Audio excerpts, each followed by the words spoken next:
Jerusalem, a city layered with triumphs and tragedies of millennia.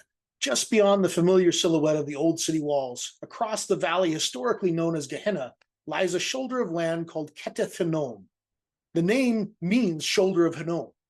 It's a place that offers a stunning panorama of Mount Zion that held its own secrets buried just beneath the surface. This is the story of how these secrets were unearthed, revealing layers of forgotten history and also the oldest known biblical text that we have ever discovered. Hello, I'm Gilgamesh, and this is a channel where we explore the Hebrew Bible, its history, the culture that created it, and its impact on our world. I focus on an academic approach involving linguistics, archaeology, and detailed examination of the text. I will leave references in the comments for people who want to learn more about this particular subject. Our journey begins not with ancient kings and prophets, but with a persistent archaeologist in the 1970s. Gabriel Barkay, Gabby as he's known, possesses an almost intuitive feel for the landscape around Jerusalem. He suspected that this prominent ridge, overlooking the ancient city and situated along the historical route to Bethlehem, must have witnessed significant human activity beyond the city walls. Quarries, farms, military camps, and crucially, burials. In 1975, Barkay began what was initially planned as a relatively small excavation near St. Andrew's Scottish Church, built just decades earlier in 1927. He wasn't alone. Over the years, the project drew in scores of volunteers and students, many of whom were from the American Institute of the Holy Land Studies, now called the Jerusalem University College, and groups organized by the Biblical Archaeological Society, young people eager to sift through the soil of history. What started small would blossom over 7 seasons, stretching intermittently across 2 decades until 1996, into a project covering an astonishing tapestry of Jerusalem's past. The site was not pristine. Like much of Jerusalem, it bore scars of continuous occupation and reuse. The team first encountered remnants of the more recent past. They found traces of the Ottoman Turkish period, clay smoking pipes, coins, even a Greek medallion depicting the baptism of Jesus. An 1852 map showed a watchtower here, Qasr el-Ghazal, the Fort of the Gazelle, likely built to guard the southern approach to the city. Evidence of its military function came dramatically to light in one of the ancient burial caves, cave number 20. Sometime in the late 19th century, the Turkish army had repurposed this Iron Age tomb as an arms depot. An explosion, perhaps accidental, had collapsed its roof, sealing beneath it dozens of rifles, including an American Winchester, alongside military buttons, insignia, porcelain coffee cups, and even a European pen with a gold nib. A snapshot of military life literally buried alongside antiquity. Beneath the Ottoman layer, a far grander structure began to emerge, the foundation and fragments of a large Byzantine basilica church, dating probably to the 5th or 6th century Common Era. This wasn't just any church, it was a significant building, complete with a central nave, apse, side aisles marked by stylobates, which are foundations that once supported columns, a narthex, and even a crypt. Time and later builders had not been kind. The church itself had become a quarry, likely during the Ottoman period. Its fine rectangular stones, called ashlars, were robbed out, probably to build the nearby Qasr el-Ghazal fort. Despite the damage, tantalizing hints of the church's former glory survived. Fragments of beautiful mosaic floors, including a piece depicting a partridge pecking at grapes amid vines. Dozens of colorful marble tiles cut into intricate shapes, triangles, circles, floral designs, remnants of luxurious opus sectile flooring, gilded glass tesserae hinted at vibrant wall mosaics. Below the narthex, tombs painted with elaborate crosses suggested high-status burials associated with the church. Auxiliary buildings, including a large round silo and plastered water conduits, spoke of a substantial complex. Although this church was clearly magnificent in its day, its identity was lost. No memory of its existence remained in any records. Barkay sought out to find an identification for this forgotten giant. He settled on the Church of St. George outside the walls, which is mentioned in some historical accounts, particularly those describing the brutal Persian conquest of Jerusalem in 614 Common Era. According to our historical accounts, clergy were reportedly massacred here. Its location fits perfectly within a known chain of Byzantine churches linking the pilgrimage route from Jerusalem to Bethlehem, a road punctuated by sacred sites like the Kathisma Church, where Mary was said to have rested. Ketef Hinnom, it seemed, had revealed a major Byzantine landmark that time had simply erased from memory. But the story went deeper. As Barkay's team carefully peeled back the layers beneath the Byzantine church, particularly on the northern side of the site, they encountered something unexpected. Evidence of Roman cremations. They found distinct patches of burnt soil and ash, and most tellingly, intact ceramic cooking pots placed deliberately upright in the ground. Inside were crushed, burnt human bones, ash, and small iron nails. These were not typical Jewish burials. Cremation was rare in Second Temple Judaism, but it was practiced by Roman soldiers. The discovery of a clay roof tile stamped with the letters LXF, standing for Legio Decima Fretanus, confirmed the presence of the famed 10th Roman Legion, stationed in Jerusalem after the destruction of the Second Temple in 70 Common Era until the late 3rd century.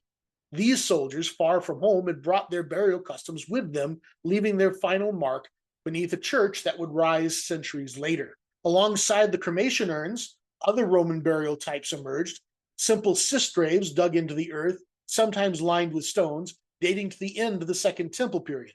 Some were empty, perhaps indicating secondary burial practices where bones were later collected into ossuaries, a common Jewish custom. It was typical to allow the bodies to decompose over the course of a year and then move the bones into a more compact storage container.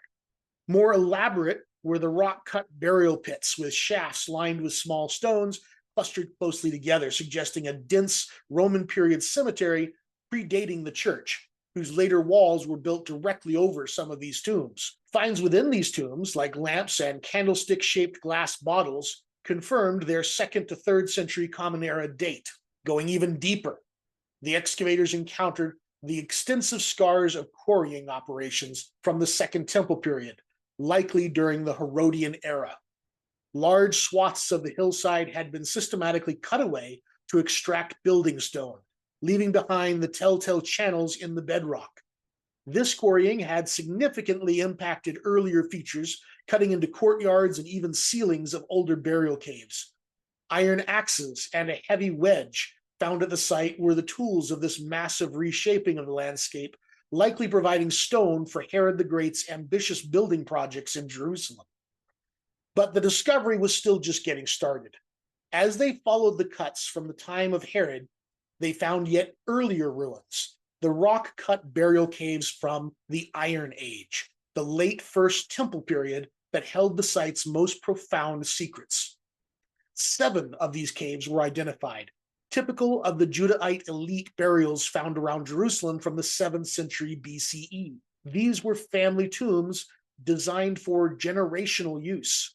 A small courtyard led down steps into a square central chamber, usually around 10 feet by 10 feet, though some were larger complexes with multiple rooms.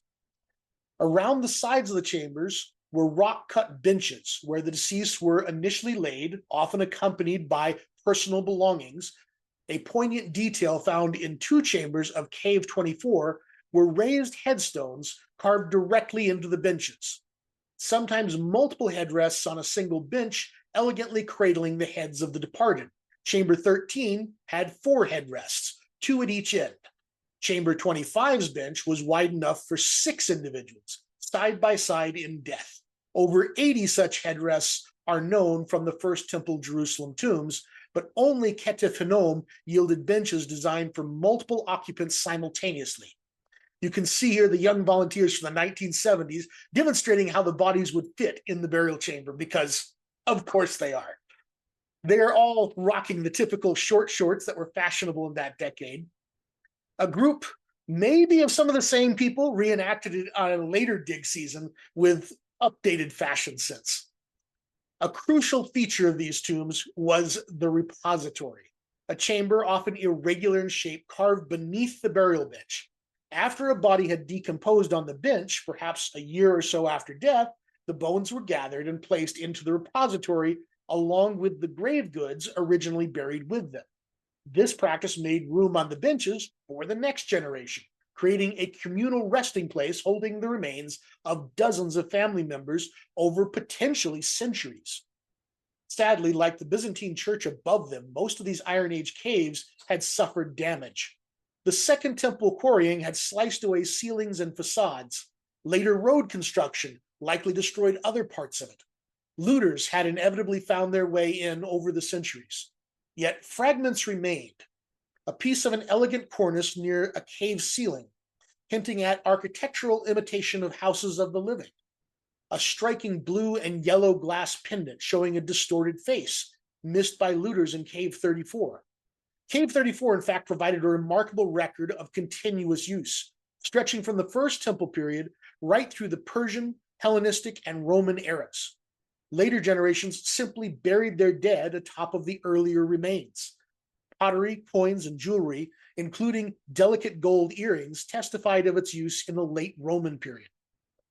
A coin of Emperor Maximinus, ruling in the early 4th century CE, found near a skull, might be an example of Charon's obol, the coin that was placed in the mouth to pay the ferryman for passage across the river Styx, a Roman custom that seems to have persisted even here.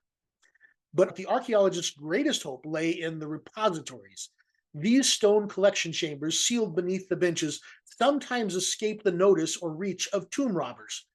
And in Chamber 25 of Cave 24, the chamber with the bench for 6, Barkay's team hit the archaeological jackpot. A section of the cave ceiling had collapsed in antiquity, sealing the repository beneath it, hiding it from looters for over 2.5 millennia.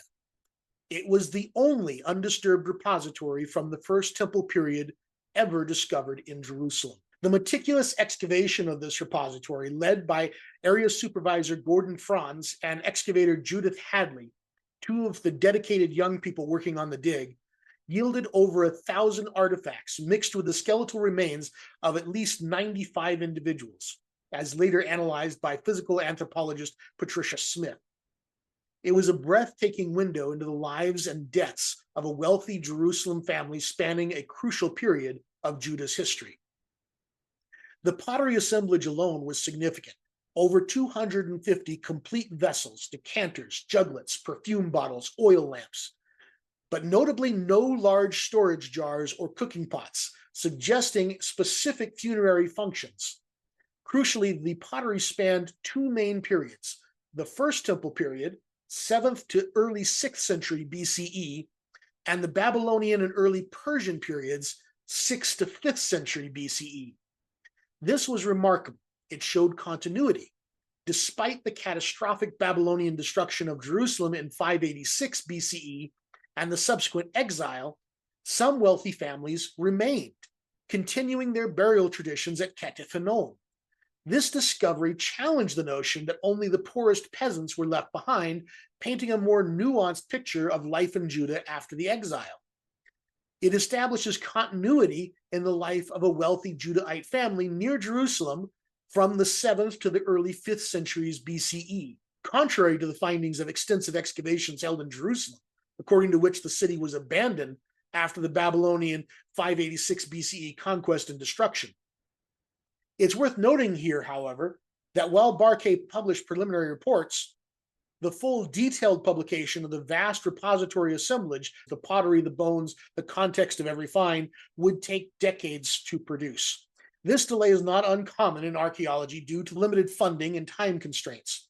But this means that some scholars, like Nadav Noman, caution that definitive conclusions based on the repository's contents, particularly regarding precise dating and unbroken continuity, require the full evidence to be presented for peer review. But the repository overflowed with indicators of wealth: a small alabaster cosmetic dish, stone spindle whorls, bone and ivory inlays from decomposed wooden boxes.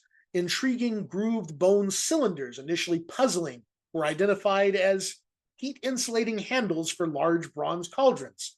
The pots themselves were likely looted for their metal value, leaving only the handles behind. Similar handles are known from far-off Samos in the Aegean, hinting at international connections. a rare core-formed glass amphoriscos, a tiny bottle decorated with yellow and blue bands, dated to the 6th to 5th centuries BCE, further bespoke luxury. Metal objects abounded, with 45 iron arrowheads, bronze buttons, needles, cosmetic coal sticks, and one single bronze arrowhead of the distinctive Scythian type, the kind used by the Babylonian army that conquered Jerusalem in 586 BCE. One couldn't help but wonder if this very arrowhead fell a defender of the city, ending up here with his remains. A small limestone seal inscribed in Paleo-Hebrew script bore the name Palta. Seals often include the father's name. Its absence here suggests that Palta might have itself been a family name, perhaps the family who owned this tomb complex. Intriguingly, the prophet Ezekiel mentions a high official named Pelatiah, son of Benaiah, around this time. Was this his seal, or merely someone sharing a common name? We'll likely never know for certain, but it adds a personal touch, a potential name linked to the bones and the artifacts. The jewelry discovered in the repository was unparalleled in Jerusalem excavations. It offered the first real glimpse of the adornments worn by the Jerusalem elite at the twilight of the First Temple. Over 100 silver items, 6 gold pieces, crescent-shaped earrings, finger rings, silver beads, pendants. Many earrings featured delicate granulation, which were tiny silver balls painstakingly applied, a technique known across the ancient world. Beads of agate, carnelian, rock crystals, glass, faience, and shell would have formed colorful necklaces. A fine silver signet ring depicted a galloping griffin. These finds brought vividly to life the biblical descriptions, like Isaiah's condemnation of the fineries of the anklets, the headbands, and the crescents worn by Jerusalem's elite, even surprisingly after the Babylonian invasion. But amidst this dazzling array of artifacts, 2 small tarnished objects stood out. They look, as Barkay recalled, like discarded cigarette butts, purplish, cylindrical. They were found deep within the repository deposits. Barkay divided the area of the repository into 6 squares labeled A through F for documentation purposes. Ketef Hinnom 1, the first scroll, was discovered in situ by Gordon Franz and Judith Hadley near the floor in square D. Ketef Hinnom 2, the second scroll, was found later during the meticulous sifting of the soil from the lowest levels of square A, in the innermost part of the repository. Their position strongly suggested they belonged to the earliest phase of the repository's use. Closer inspection revealed that they were tiny rolled up sheets of silver, almost pure, with a hole through the center suggesting that they were worn, perhaps as pendants on a necklace. Barkay immediately suspected that they might bear writing, but confirming this and deciphering any text presented an immense challenge. The silver was corroded, cracked, and incredibly fragile. Unrolling them without destroying them seemed almost impossible. The task fell to the expert conservation team at the Israel Museum. Marina Rovsowski, Joseph Dodo Shenhav, and David Begalazin. They developed a unique painstaking method. A special acrylic adhesive was applied, allowed to partially dry, and then used to gently separate the outermost layer of the silver roll. Layer by layer, over days and weeks, the tiny scrolls were unfurled. Once flat, they were stabilized between sheets of mylar film and glass. And then, the revelation. Under magnification, the surfaces shimmered with minuscule scratches. It was writing. Dense lines of tiny Paleo-Hebrew letters, characteristic of the late First Temple period. Barkay recalled the first word he could clearly make out: Yod, He, Vav, He. The Tetragrammaton, the sacred personal name of the God of Israel. You may recall another video about the Moabite stone. That occurrence of the Tetragrammaton is still the oldest and is a century or 2 older than this occurrence. There are also findings at Quintilit Ajrud that are at least several decades older than this finding. But both of those findings are outside of Israel proper. This finding is the oldest finding of the name that is indisputably from within the kingdom of Judah. The very fact of writing on metal here is significant. While inscriptions on pottery shards, called ostraca, and stone seals are relatively common from Iron Age Judah, extensive texts inscribed on metal are quite rare.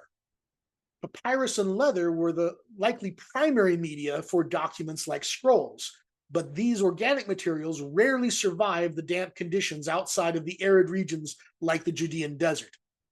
Metal, however, offered permanence. We see hints of this practice in the Bible itself. Jeremiah speaks of sin being engraved with a pen of iron, with a point of diamond in Jeremiah 17:1. Job wishes that his words were incised in a rock forever with an iron stylus and lead in Job 19:24. Most famously, the high priest's diadem included a gold plate that was inscribed Kadosh Ladonai, holiness to the Lord, in Exodus 28:36. I should note that these amulets from Ketef Hinnom are the sole Hebrew amulets from Israel of the Iron Age and Persian period, whereas there is a bounty of jewelry amulets of Egyptian origin in the Levant from the Iron Age. It seems that writing on metal in Egyptian was significantly more common than writing on metal in Hebrew. Silver jewelry has been found in Israel in caches from the Iron Age and the Persian period, so there was no shortage of the use of this metal. It just seems that this was one of the fortunate times that we have Hebrew writing on the metal that has survived. Neighboring cultures also used metal for inscriptions. Egyptians inscribed amulets, Phoenicians and Punics created and inscribed protective bands and plaques of bronze, silver, and gold, often invoking deities with formula like guard and protect. This rarity is one factor that fueled the dating debate. Scholars like Angelica Berlejean noted that inscribed metal amulets became somewhat more common, though still not widespread, in the Phoenician Punic world during the Persian period and later, suggesting that this might support a later date for the Ketef Hinnom finds. However, as Shmuel Achitov points out, the absence of earlier Hebrew examples doesn't preclude their existence, especially given the prevalence of silver and jewelry in other Iron Age contexts. The Ketef Hinnom amulets might simply just be the rare survivors. Of course, the most famous example of Hebrew writing on metal is the copper scroll that is found as part of the Qumran scrolls. This, however, dates to centuries later to the Roman period and serves a very different purpose. It's a cryptic list of buried treasures. The Ketef Hinnom amulets remain unique for their time, content, and function as a personal, wearable sacred text inscribed on metal plates. Deciphering the full text was another marathon.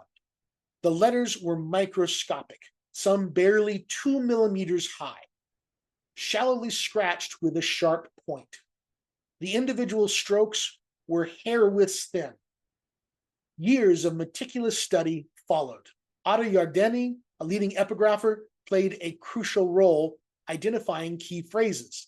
In 1989, Barkay felt confident enough to publish the texts in Hebrew, followed by an English version in 1992.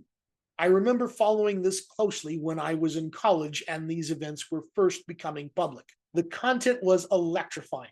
Both amulets contain versions of the priestly blessing from the book of Numbers, chapter 6, verses 24 to 26. The Lord bless you and keep you. The Lord make his face shine upon you and be gracious to you. The Lord lift up his countenance upon you and give you peace. These words, still recited in Jewish tradition today, were etched into silver centuries before the oldest previously known biblical manuscripts, the Dead Sea Scrolls. Amulet 1, the larger one, which is about 4 inches long and about 1 inch wide when unrolled, preserved part of the first 2 lines of the blessing. May the Lord bless you, may he keep you, may the Lord make his face shine. Amulet 2, incredibly smaller, just 1.5 by 0.4 inches, shorter than a matchstick, contained an abridged version of all 3 lines. May the Lord bless you, keep you, may the Lord make his face shine upon you and grant you peace. The divine name YHWH on this tiny amulet spanned only 0.3 inches, less than half the diameter of a dime. Barkay estimated it might have originally held over 100 letters on this minuscule surface. But the amulets contain more than just the blessing. Further analysis, significantly aided in the early 2000s by new high-resolution photography and advanced digital scanning techniques powered by the West Semitic Research Project at USC, led by Bruce Zuckerman, Marilyn Lundberg, and Andrew Vaughn, revealed additional text, clarifying older readings and uncovering previously invisible letters. Amulet 1 also contained phrases echoing Deuteronomy 7, verse 9. The great God who keeps the covenant and graciousness towards those who love him and those who keep his commandments. It spoke of the Lord as our restorer and our rock, and invoked blessings of protection more than any snare and more than evil. Amulet 2, before the blessing, included a startling phrase identifying the Lord as the warrior or helper and the one who expels evil, or the rebuker of evil. These additional phrases solidified the interpretation of the objects as amulets worn for personal protection. The explicit mention of guarding against evil, using the definite article hara, suggesting evil personified or as a potent force, and the Lord as the rebuker of evil, hagoer bara, strongly pointed to an apotropaic function, using sacred words to ward off harm, sickness, or malevolent forces. This connected with later Jewish traditions where the priestly blessing itself was used in protective magic. This discovery immediately ignited debate, particularly concerning the date of the amulets and its implications. Barkay, supported by the archaeological context, the amulets lying in the lowest, earliest strata of the repository, and the paleography, the form and style of the ancient Hebrew script, strongly argued for a date in the late 7th century BCE, perhaps during the time of King Josiah or the prophet Jeremiah. Ada Yardeni, focusing purely on the script, suggested a slightly later date, perhaps in the early 6th century BCE. This dating was revolutionary. If correct, these amulets contain biblical passages nearly 400 years older than the Dead Sea Scrolls. Furthermore, they provided concrete evidence for the existence and use of the priestly blessing formula traditionally assigned by critical scholars to the P or priestly source of the Pentateuch before the Babylonian exile. This challenged the dominant scholarly consensus, particularly influenced by Julius Wellhausen, which dated the priestly source primarily to the post-exilic period. The amulet suggested that elements of P, or at least the traditions it preserved, were much older and circulating in the late monarchic period. The presence of both Deuteronomic phrases and the priestly blessing in Amulet 1 hinted at the complex interplay of different theological traditions in Jerusalem at this time. However, not everyone accepted the early date. Johannes Renz, analyzing the script, argued for a much later Hellenistic date, the 2nd century BCE, just shortly before the Dead Sea Scrolls, suggesting the script was archaizing rather than genuinely ancient. His argument relied partly on a misunderstanding of the repository's stratigraphy, wrongly assuming the few Hellenistic items found at the very top layer dated the entire deposit.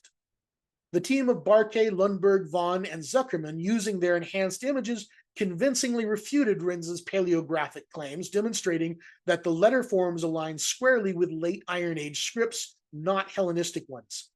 For instance, Renz failed to note that characteristic late features like the shortening of descending strokes on the letters Koth and Mem are absent in the amulets. Instead, they retain the long tails that are typical of the pre-exilic period. A more nuanced challenge came from Nadav Naaman. While accepting a pre-Hellenistic date, he proposed dating the amulets to the late 6th or early 5th century BCE, the early Persian period, or the very beginning of the Second Temple era.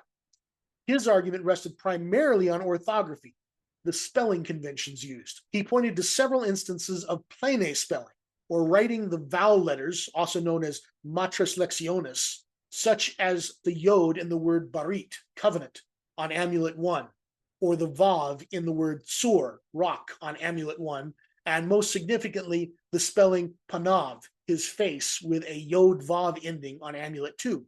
Traditional scholarship held that such Plea spellings became common only after the exile. Naaman also noted that silver amulets, while rare overall, seem slightly more attested in the Persian period and later, bolstering his case. The orthographic argument is perhaps the strongest point for a post-586 BCE date. However, Shmuel Achituv countered Naaman, arguing that the orthographic rules of the First Temple period were not as rigid as previously thought. He cited examples of Plea spellings appearing sporadically in definitively pre-exilic inscriptions.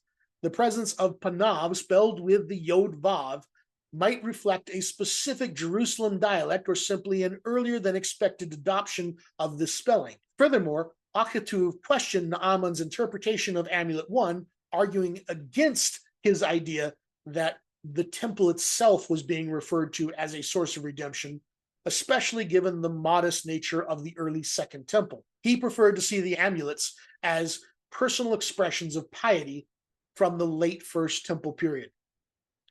So where does the balance of evidence lie? The archaeological context remains a powerful argument for the earlier date. The amulets were found in the lowest levels, associated primarily with the 7th, early 6th century BCE material. The paleography, as analyzed by a majority of experts, including Barkay, Yardeni, and the WSRP team, fits comfortably within the late 7th to early 6th century BCE timeframe. The orthographic evidence for a later date is noteworthy, but not decisive, given the inconsistencies and evolving understanding of pre-exilic Hebrew spelling. While absolute certainty remains elusive, the convergence of stratigraphy and paleography continues to point strongly towards a date around the time of Josiah or shortly thereafter, before the Babylonian destruction. Regardless of the precise decade, the significance of Ketef Hinnom amulets is immense. They are tangible links to the world of the Hebrew Bible, preserving its words from a time closer to their composition than any other artifact. They illuminate personal piety in ancient Judah, showing how sacred texts, specifically blessings invoking divine protection, were miniaturized and worn close to the body. Jeremy Smoak's work highlights the potential meaning embedded in this act. They weren't just texts, they were objects, tiny, hidden, inscribed silver worn against the skin. Their miniaturization might create a sense of control, of intimacy with the divine words. Their hiddenness, Smoak suggests, wasn't a flaw but a feature. While invisible to human eyes, they were intended for a divine audience, for the Lord himself, whose power, according to the text like in Psalm 139, operates even at the microscopic level. Unseen words offered potent protection against unseen threats, disease, demons, the terror by night. The silver itself, a precious, durable material, added to the amulet's perceived power, a tangible storehouse of divine blessing against the wearer's body. The Ketef Hinnom story is a microcosm of the archaeological endeavor. It began with observation and intuition, followed by painstaking excavation through complex layers of history, work carried out over 2 decades by dedicated teams. It involved moments of sheer luck, like the ceiling collapse that preserved the repository. It required the collaboration of specialists, excavators, conservators, epigraphers, physical anthropologists, imaging experts. It benefited immensely from the technological advancements that allowed scholars to see what was previously invisible, and it continues to fuel scholarly debate as new interpretations and challenges refined our understanding. Yet there is still a poignant postscript. Despite the extraordinary significance of these finds, the Ketef Hinnom site itself has suffered from neglect. As Barkay lamented years ago, the burial caves lying beneath the modern Menachem Begin Heritage Center remain largely unmarked, unguarded, and unprotected. Efforts to remedy this, including those by Biblical Archaeological Review editor Herschel Shanks, who tried to broker cooperation with the Begin Center and the neighboring Scottish Church and raise funds, sadly stalled. Bureaucratic hurdles, funding issues, and perhaps competing institutional interests left this unique window into Jerusalem's past inaccessible and vulnerable. The contrast between global importance of these discoveries and the local neglect of their origin site is a stark reminder of the challenges facing heritage preservation, even in a city like Jerusalem. The sites became flooded with rainwater and overgrown with weeds and largely forgotten.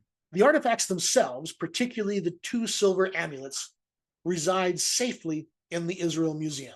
They remain potent symbols of ancient faith, of the enduring power of words written on metal plates to last the test of time, and of archaeology's ability to recover lost voices from the dust.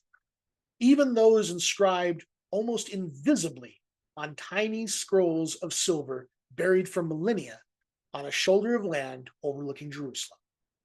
These minuscule scrolls, carrying words central to biblical faith, offer a profound connection to the past. They remind us that behind the grand narratives of history lie individual lives seeking blessing, protection, and a connection to the divine. The silver amulets of Ketef Hinnom are more than just ancient artifacts.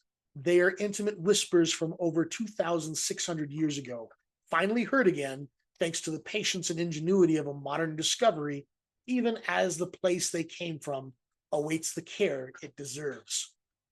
Thanks for joining me on this exciting journey. Please like and subscribe if you're interested in more content like this. I'll see you in the next one.